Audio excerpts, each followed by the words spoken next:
Chers frères et sœurs, la paix du Christ. Comment vous avez oublié? La paix du Christ. Amen. Je n'ai pas bien entendu. La paix du Christ. Amen. Amen. Nous devons être dans la joie, chers frères et sœurs. Aujourd'hui, nous célébrons la fête des Pentecôtes. Nous célébrons la naissance même de l'Église sous l'impulsion, sous l'effusion de l'Esprit Saint. Et comme nous l'avons écouté dans l'Évangile, on nous dit, Jésus souffla sur les disciples. D'abord, en leur disant, la paix soit avec vous 2 fois, mais il souffla sur eux et il leur dit, recevez l'Esprit Saint. Recevez l'Esprit Saint. Voilà, chers frères et sœurs, l'Esprit Saint, si vous faites vraiment attention, dans notre Église, il y a peu de gens qui se dévouent à l'Esprit Saint. Nous avons beaucoup de dévotions à la Vierge Marie. Nous avons de différentes dévotions adressées à Jésus. Mais dévotion à l'Esprit Saint, des fois c'est difficile. Mais pourtant, l'Esprit Saint fait partie de la très sainte Trinité. Et c'est l'Esprit Saint qui continue à conduire l'Église aujourd'hui. Donc, dans notre vie, dans nos prières, dans nos lieux de méditation, nous devons penser à l'Esprit Saint. Parce que c'est l'Esprit Saint qui gouverne le monde. C'est l'Esprit Saint, avec ses multiples dons, nous aide à construire notre Église. Et le premier aspect de l'Esprit Saint, c'est d'abord la communauté. Les disciples, comme la première lecture tirée du livre des Actes des Apôtres, nous a retracé, ils étaient réunis dans un lieu communément appelé le Cénacle. Ils étaient tous réunis. Ils étaient tous réunis. Ce n'est que dans cette unité, dans cette union, que Jésus apparaît, que Jésus leur souffla les dons de l'Esprit Saint. Il y a un adage vulgaire qui dit « l'union fait la force ». L'union fait la force. Une famille qui est unie, ce sera une famille solide. Ce sera une famille qui se soutienne, que ce soit dans la difficulté, que ce soit dans la joie, cette famille sera bien soudée. Et là, il aura la joie, la paix. Une église, une paroisse qui est unie autour d'un idéal commun, la proclamation de la merveille de Dieu, cette église sera forte, cette église sera une église exemplaire qui accueille tout ce que le Seigneur envoie dans son église. L'unité est très nécessaire, chers frères et sœurs. Nous devons nous unir avec nos différences, avec les différents dons que nous avons reçus de Dieu, avec nos différentes cultures. Nous devons nous unir pour construire les royaumes de Dieu, pour élargir les royaumes de Dieu. L'union fait la force. Et cet esprit, comme nous l'avons écouté, donne ce qu'on appelle les dons de langue. Les dons de langue, oui, il y a des polyglottes, il y a des gens qui parlent 5, 6, 10 langues. Ils sont bénis et ça fait partie des dons de langue.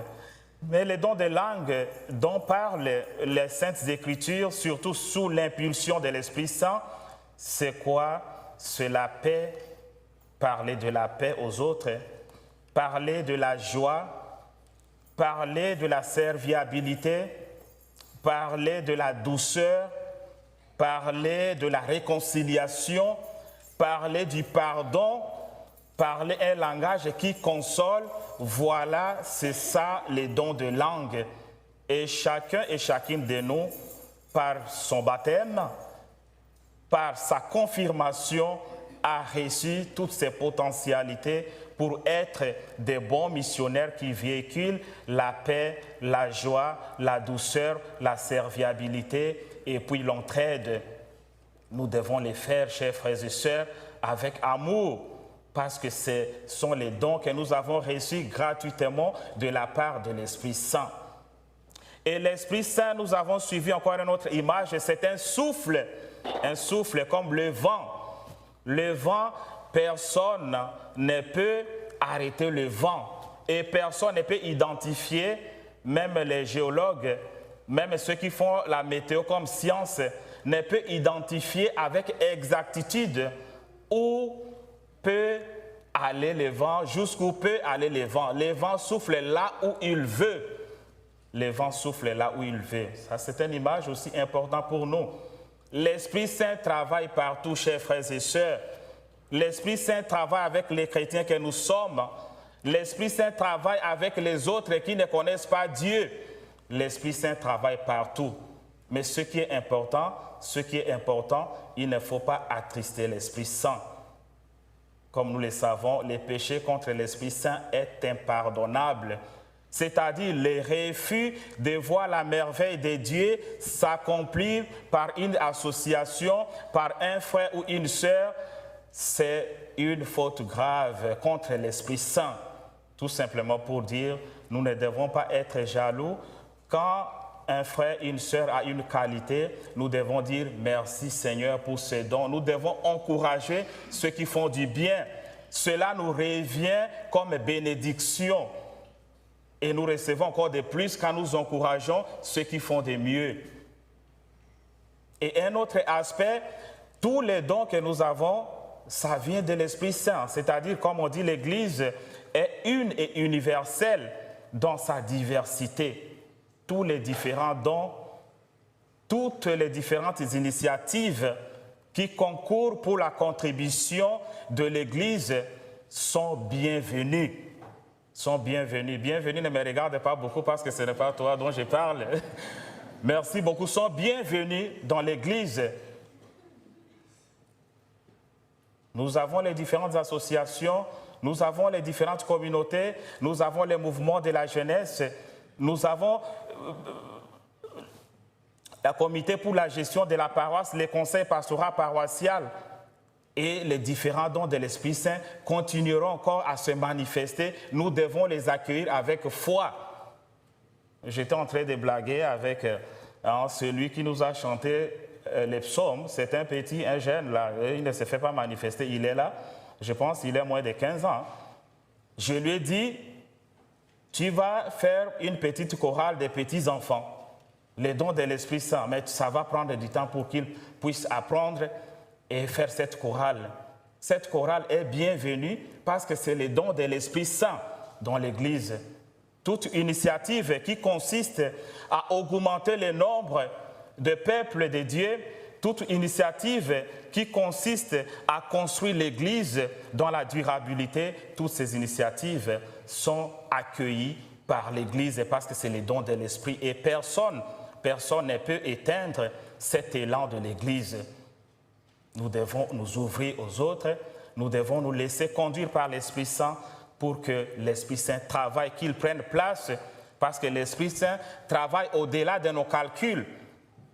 Travaille au-delà de nos calculs. Nous devons laisser la place à l'Esprit Saint.